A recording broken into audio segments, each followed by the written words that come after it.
One step closer to the big game. We are just 100 days away from Super Bowl 59, which of course is going to be held in New Orleans on February 9th, 2025. The Chiefs eager to get back for the chance to make history and become the only NFL team to three-peat.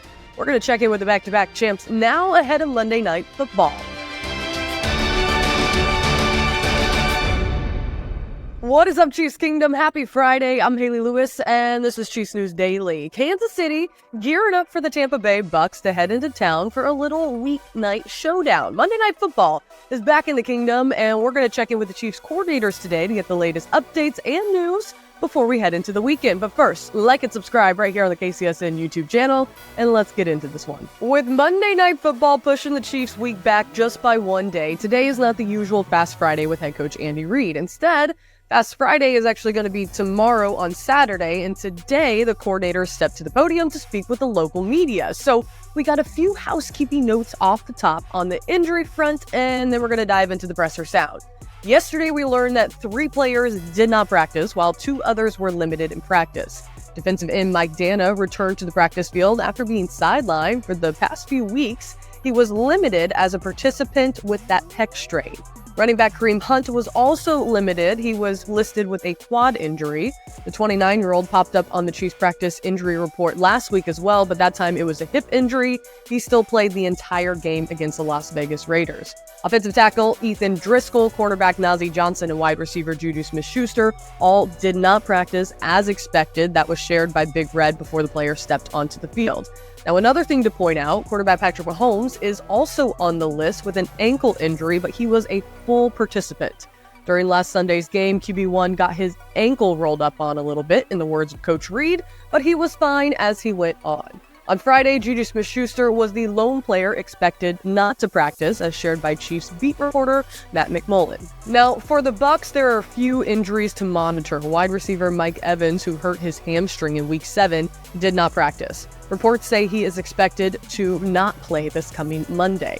Remember wide receiver Chris Godwin, he was also hurt during Week 7. He dislocated his ankle. Of course, he is not playing. Running back Buck Irving has been working through a toe injury. Tampa Bay's head coach Todd Bowles said that the back will be working through his toe injury all season. He did not practice on Thursday. Neither did wide receiver Sterling Shepard, who is nursing a hamstring injury, and linebacker Levante David, dealing with an ankle/chest injury. Below is an updated list of the injuries coming out after Friday's practice. Of course, game day designations are not here yet because they don't come out until Saturday, with the game being played on Monday. All right, with that, we get you to those interviews. We're going to kick it off with defensive coordinator Steve Spagnuolo and offensive coordinator Matt Nagy. You know, I thought there were some really good downs. I thought Nagy tackled well a couple times. And then Josh had to go in there. We had the one penalty, so we'd like to get rid of that. But I think both those guys can probably play better, and I think they'd tell you that. Yeah. I'm not sure what will happen this Sunday. I mean, it's quick. But Joe and Terry are doing the best they can to get them up to date on the things we're doing. We just went through a walkthrough there, and he got involved in it, so that's good. We'll see where we're at. But, hopefully we get some edge rush out of him. I know he's a good football player, a lot of good things about him, all the research we did. Mike Dana played with him. I remember talking to Mike about him as a teammate and everything, came back positive. So, keep our fingers crossed and be hopeful. You know what Chris gives us. And then I thought George came on a little bit last week. I mean, Turk's been really good inside. I think he's given us some really, and again, you guys know how I am. It's not all about sacks. It's how we affect the quarterback, whether it's pushing a lineman into him and getting him off the spot, whether it's knocking a ball down or getting a hit and not necessarily a sack. So I think we'd all like to be a little bit better in a lot of areas. That might be one of them, but hopefully we do that. Last week, I thought last week we had a challenge with that tight end. It'll be the same this week. When you put the tape on of last week's game, when they now don't have the 2 receivers, I think his targets and ticks went up, so we'll be aware of that. But I think anytime you got that kind of a talented tight end, it presents some problems. He's been great. Love his attitude. Super smart. Really football. Understands. Obviously, the football part on the field within the plays is easy for him because he's played so much. Just taking what we do and implementing it into that is where I think he's excelled. Probably the biggest thing is guys were where they needed to be, and then Pat used his legs. If conceptually, if something wasn't there, he's able to use his legs as a weapon. So I want to, the guys have been great with that. I try to keep things as simple as possible so they can play fast, but Pat's legs have certainly been a part of it. There's probably a lot of it with design. Kareem's been doing this for a long time. I know we kind of started off this year with the whole shot thing and Kelsey not getting open and different ways of trying to figure out the identity of this offense. I think we're sort of coming into one here with the amount of carries that he's getting. There's not necessarily a ton of explosives per se, but one thing it's doing is it's allowing us to stay ahead of the sticks on third down, to his point. We're able to be efficient and not getting a third and long.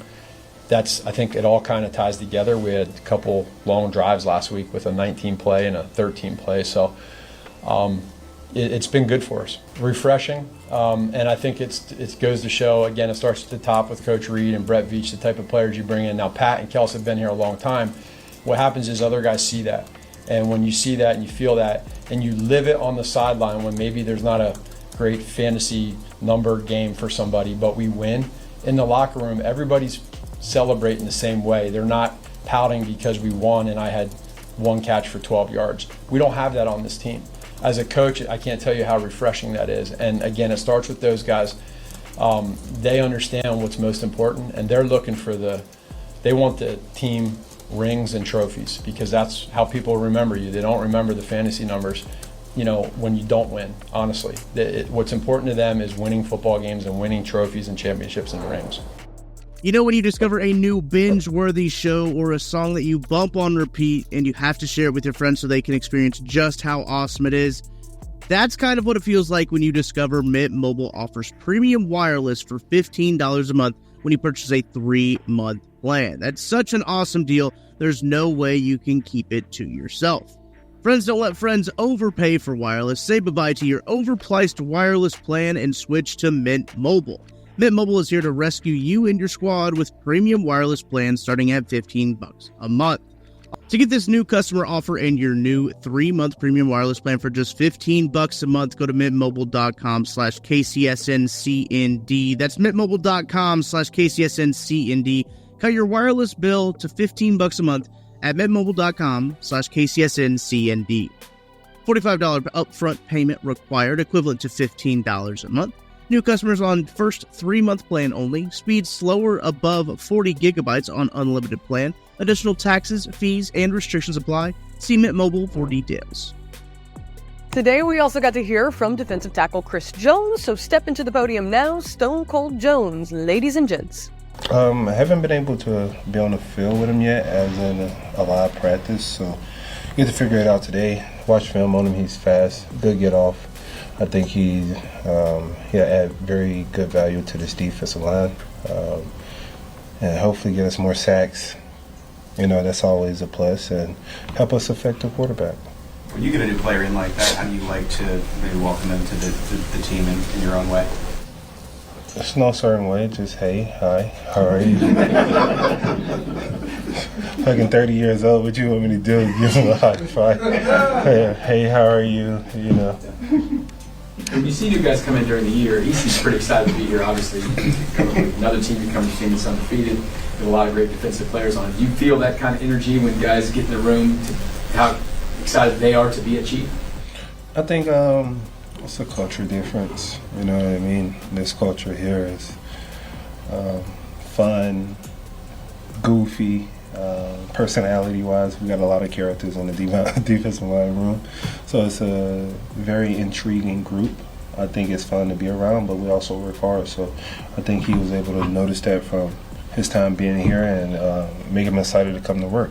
The Chiefs brought 8 total Chiefs personnel to the podium today, so if you would like to hear from the pass game coordinator Joe Blameyer, defensive line coach Joe Colin, DB's coach Dave Merritt, linebackers coach Brennan Daly, or offensive line coach Andy Heck, tune into KCTV5's YouTube channel for the entire live stream. All right, today we wrap up the show with this fun fact. NFL insider James Palmer shared on Twitter, you know who is tied for the most career receptions among active players? DeAndre Hopkins and Travis Kelce, both with 945. How will they play off one another this coming week as the offense moves forward?